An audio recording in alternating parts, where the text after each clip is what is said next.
नमस्कार, मैं कीर्ति यादव, हिंदी दर्शन में आपका स्वागत है।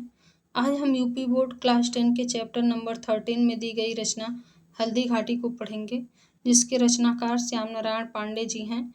इनका जन्म 1907 में डुमरांव गांव में आजमगढ़ उत्तर प्रदेश में हुआ था।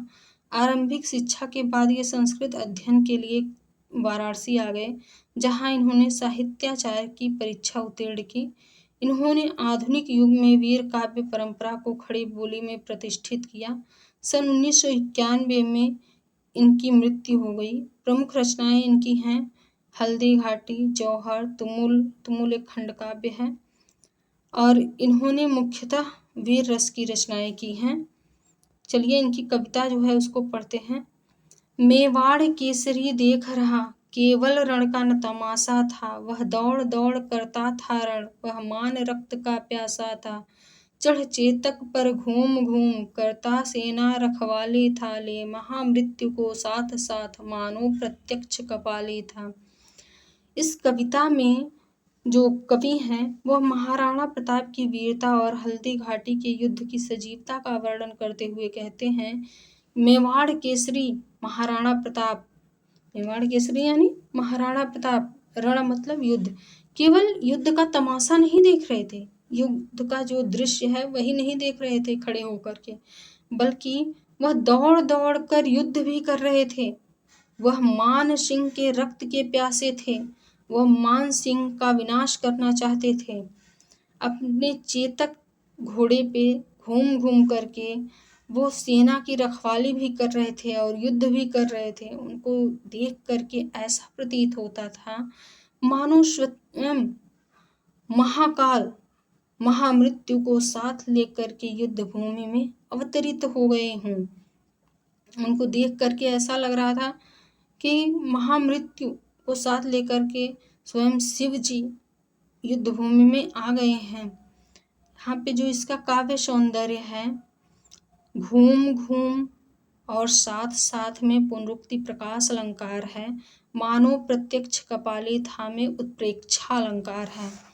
और इसमें जो भाषा इसकी है खड़ी बोली, गुण ओज, रस इसका वीर है और छंद इसमें मुक्तक है। आगे है इसका देख लीजिए, यहाँ पे पूरी व्याख्या दी गई है और इसका काव्य सौंदर्य भी दिया गया है। आप चाहें तो इस वीडियो को यहाँ पे रोक करके आप पूरा इसको देख सकते हैं। आगे इस कविता को देख लेते हैं।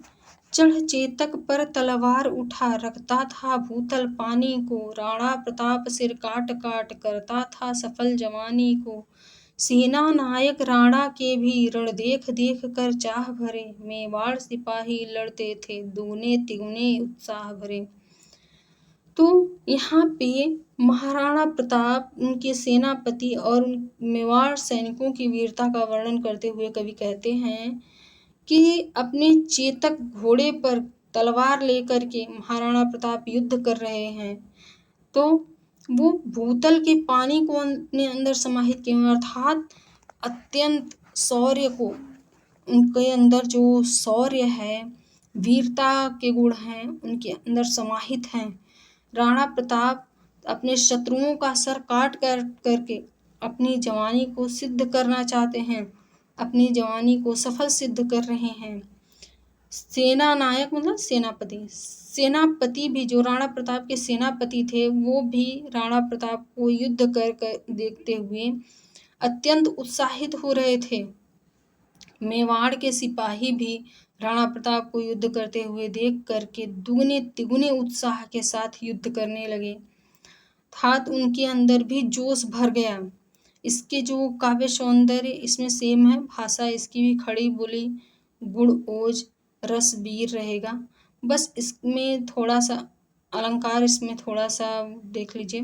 काट काट कर इसमें जो है पुनरुक्ति प्रकाश अलंकार है और देख देख कर में भी पुनरुक्ति प्रकाश अलंकार और अनुप्रास अलंकार भी है इसमें। आगे है इसकी व्याख्या, इसको आप वीडियो रोक के पढ़ सकते हैं। क्षण मार दिया कर कोड़े से, रण किया उतर कर घोड़े से, राणा रण कौशल दिखा दिखा, चढ़ गया उतर कर घोड़े से। क्षण भीषण हलचल मचा मचा, राणा कर की तलवार बढ़ी, था सूर रक्त पीने का यह, रणचंडी जीभ पसार बढ़ी। इन पंक्तियों में जो कवि हैं वो राणा प्रताप की युद्ध कौशल का वर्णन करते हुए कहते हैं, एक पल में ही महाराणा प्रताप ने अपने कर मतलब हाथों में पकड़े हुए कोड़े से अपने शत्रुओं पर वार करना शुरू किया और उनको मौत के घाट उतारना शुरू कर दिया। राणा प्रताप युद्ध करते करते घोड़े से उतर गए और उतर करके अपने शत्रुओं का विनाश करने लगे। राणा प्रताप ने युद्ध कौशल को दिखाते हुए घोड़े से उतरकर पुनः घोड़े पे चढ़ गए। हर क्षण युद्ध क्षेत्र में उनके हाथों में पकड़ी हुई तलवार, राणा कर की तलवार बढ़ी मतलब उनके हाथों में पकड़ी हुई तलवार वह युद्ध क्षेत्र में हर क्षण प्रचंड हाहाकार मचाती हुई, हलचल मचाती हुई आगे बढ़ रही थी। तो ऐसा लगता था मानो स्वयं रणचंडी अपनी जीभ को पसार करके शत्रुओं का रक्त पीने के लिए आगे बढ़ रही हो। साक्षात रणचंडी के रूप में राणा के हाथों की तलवार दिखाई पड़ती है उनको। तो यहाँ पे जो अलंकार इसमें है, मचा मचा और दिखा दिखा, इन दोनों में पुनरुक्ति प्रकाश अलंकार है। और इसमें रणचंडी जीभ पसार बढ़ी, इसमें रूपक अलंकार है और इसमें अनुप्रास अलंकार तो है ही। आगे जो है पूरी व्याख्या है, आप इसको पढ़ लीजिएगा रोक के। वह हाथी दल पर टूट पड़ा, मानो उस पर छूट पड़ा, कट गई वेग से भू ऐसा, शोणित का नाला फूट पड़ा। जो साहस कर बढ़ता उसको, केवल कटाक्ष से रोक दिया, जो वीर बना नभबीच फेंक, बरछे पर उसको रोक दिया। तो इसमें महाराणा प्रताप की वीरता और उनका शत्रुओं में जो भय है उसका यहाँ पे वर्णन किया है कवि ने।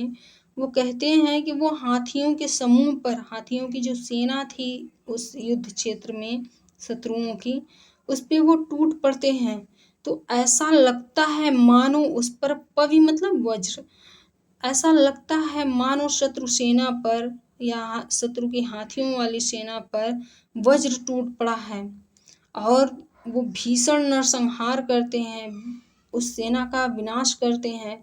तो ऐसा लगता है कि उनके बर्छे के वेग से या भाले के वेग से धरती फट गई हो और उसमें से खून का नाला फूट पड़ा हो। शोणित मतलब खून या रक्त, तो रक्त का नाला फूट पड़ा हो उस धरती के फटने से। इतना प्रचंड विनाश उस सेना का हो रहा था कि हर तरफ खून ही खून फैला हुआ था। जो भी साहस करके, जो भी शत्रु सेना का सैनिक थोड़ा सा भी साहस करके आगे बढ़ता था, उसे केवल अपने कटाक्ष से राणा प्रताप टोक देते थे, अर्थात रोक देते थे वहीं पे। कटाक्ष मतलब तिरछी नजरों से। और जो ज़्यादा वीर बनता था फिर भी हिम्मत करके, थोड़ा साहस करके आगे बढ़ जाता था युद्ध करने के लिए, उसको बीच में नभ बीच फेंक मतलब बीच में ही फेंक करके भाले से मारते थे और उसको वहीं पे रोक देते थे, अर्थात उसको वहीं पे समाप्त कर देते थे। इसमें जो अलंकार इसका है, इसमें जो काव्य सौंदर्य इसका है उसमें तो सब कुछ सेम ही है, बस मानो उस पर पवि छूट पड़ा में उत्प्रेक्षा अलंकार है और बाकी में अनुप्रास अलंकार है। इसकी भी व्याख्या यहाँ पे दी गई है, आप पूरा पढ़ सकते हैं। आगे है, क्षण उछल गया अरि घोड़े पर, क्षण लड़ा सो गया घोड़े पर, बैरी दल से लड़ते लड़ते, क्षण खड़ा हो गया घोड़े पर, क्षण में गिरते रुंडों से, मदमस्त गजों के सुंडों से, घोड़ों के विकल वितुंडों से, पट गई भूमि मुंडों से। इसमें जो कवि हैं वो महाराणा प्रताप की युद्ध कौशल और उनके शौर्य का वर्णन करते हुए कहते हैं कि अरि मतलब शत्रु, जो उनका शत्रु सेना है या जो शत्रु हैं राणा प्रताप ऐसा युद्ध कर रहे हैं, ऐसा वार उन पे कर रहे हैं कि उनके शत्रु घोड़े पर ही उछल जा रहे हैं और घोड़े पर ही दूसरे क्षण में सो जा रहे हैं, अर्थात मृत्यु को प्राप्त हो जा रहे हैं। बैरी दल से लड़ते बैरी मतलब शत्रु सेना से लड़ते लड़ते वो दूसरे ही क्षण अपने घोड़े पे खड़े हो जाते हैं राणा प्रताप, और क्षण भर में गिरते रुंडों से। रुंडों मतलब जो धड़ हैं, हाथियों के, घोड़ों के, मनुष्यों के जो धड़ हैं, और यहाँ पे सुंडों मतलब सूंडों से, वितुंड मतलब जो घोड़े का मुंह का अगला हिस्सा होता है, नर मुंडों से मनुष्यों के सर से पट गई मतलब भर गई।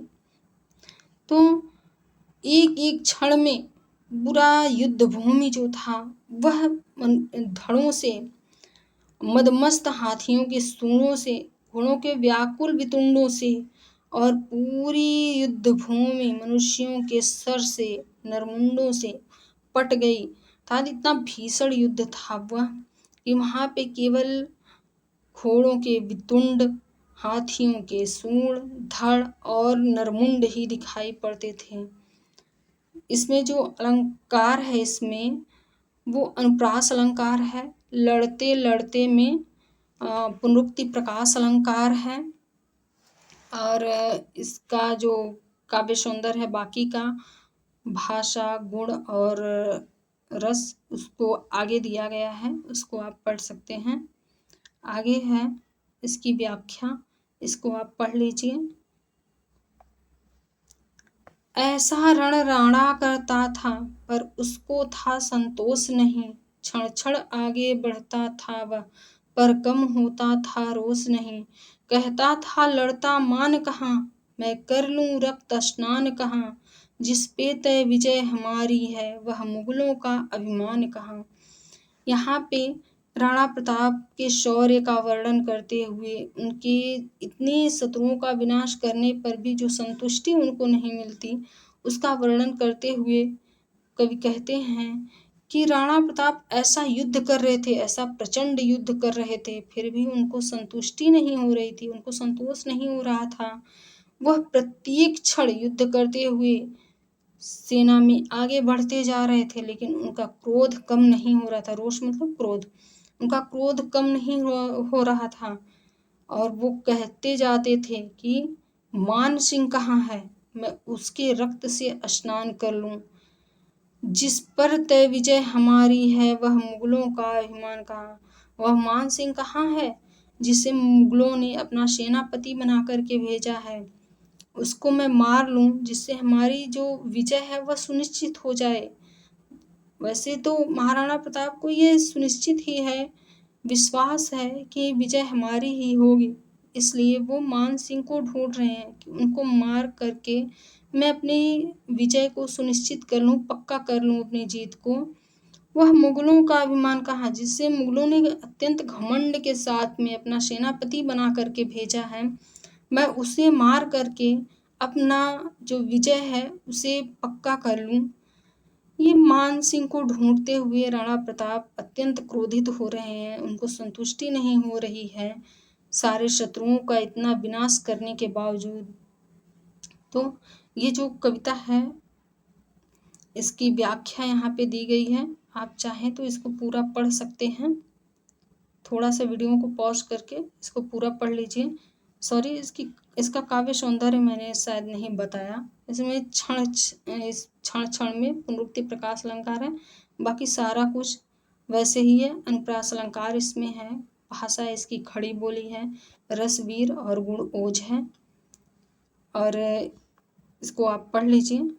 आज के लिए इतना ही। आज ये पाठ पूरा हो गया है। आप इस वीडियो से अगर आपको मदद मिली हो तो प्लीज़ इस चैनल को लाइक, शेयर और सब्सक्राइब ज़रूर करके जाएं। धन्यवाद।